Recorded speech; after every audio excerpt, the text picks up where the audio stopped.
তুমি এমন একটা ব্যক্তি যে কয় আইলো তার পিছেই যাও, গেলে পরে তোমার ক্ষতি হয়, লাভ হয় না।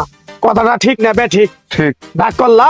না, না। যখন তোমার কাছে টাকা পয়সা থাকে, এখন তোমার আপন বন্ধু বান্ধব, কাছের মা বাবা মা থাকে, যখন তোমার কাছে টাকা পয়সা থাকে না, তোমার আত্মীয় স্বজন কোনো বন্ধু বান্ধব তোমার কাছে থাকে না।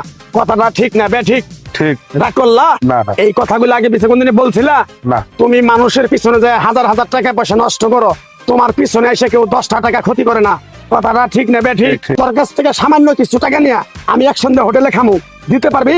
পারবো। পারবি? পারবো। লাইক লাগবো না। আরেকবার কবি বিসমিল্লাহ। বিসমিল্লাহ। বিসমিল্লাহ বলার সাথে সাথে তুই আমারে 500 টাকা দিবি, তোর এক টুকরা গাছ দিয়ে যাবো। এই গাছটা তুই নিয়ম কারণ মাইনা ব্যবহার করবি, আল্লাহ তোরে মুক্তি করবো। কথাটা কি বুঝতে পারছিস? জি।